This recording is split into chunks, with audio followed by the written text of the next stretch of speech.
I'll go straight to the point, Mr. Libredo. Naging kayo ba ni Rachel? Hindi. Pero yes, may times na nagde-date kami.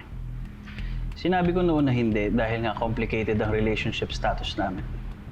May problema ba doon? Can you be more specific, Mr. Libredo? Nagkaroon ba kayo ng relasyon o hindi? Hindi. Baka iniisip lang ni Rachel na papunta doon. Nagkikita kami. Gaya nga ng sinabi ko, endorser namin siya. Nagdi-dinner kami. But I never courted her. I believe nag-investigate na rin kayo sa personal life ko. Siguro naman, nakita nyo na wala akong nakarelasyon after our divorce. Nag-uusap pa ba kayo ng ex-wife mo? There's nothing to talk about. Matagal na kami tapos. Mr. Jackson Libredo, meron kaming reliable source na nagsabi sa amin na nakita pala si Miss Rachel Andrada at ang ex-wife mo. Alam mo ba kung bakit? Ano yung business nila sa isa't isa? Bakit sila nagkikita? Bakit sila nag-uusap? Nagkikita sila? Nandito na ba ulit si Christine? O pinupuntahan siya ni Rachel sa UK? I'm sorry, hindi ko talaga alam eh. Sandali, may kinalaman ba ito sa nangyari kay Rachel? Yun din ang gusto namin malaman, Mr. Libredo.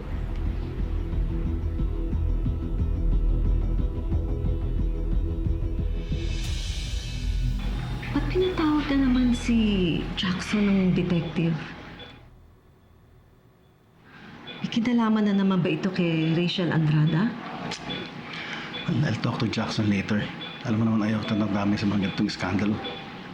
I'm worried, you know? I'll talk to him about it. Sorry.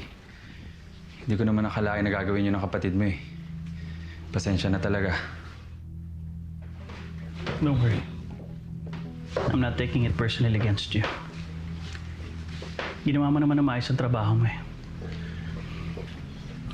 Siya ang hindi nag-iisip sa ginawa niya. Pero boss, may isa pa tayong problema. Ano?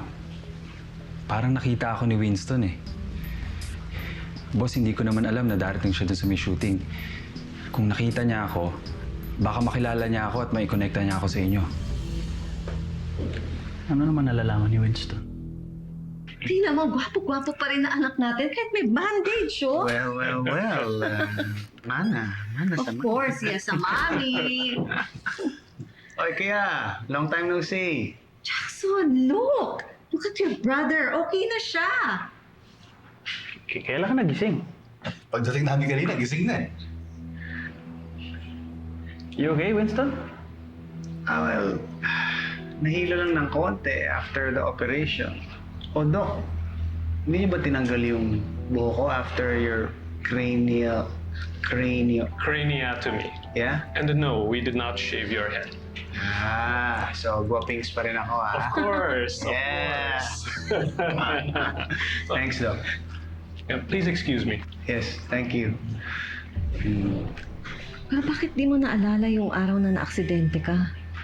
Oo nga, May. Ang naalala ko lang nag-order ako ng catering para pumunta sila sa studio. Pero hanggang doon lang. Yung araw na yun, hindi ko na maalala. Ano ba talaga ako? Ayan nga, oh, naaksidente ka nga, oh. Kung isang araw lang naman hindi mo maalala, what does it matter? As long as gising ka na at magaling ka na. Thanks, Dad.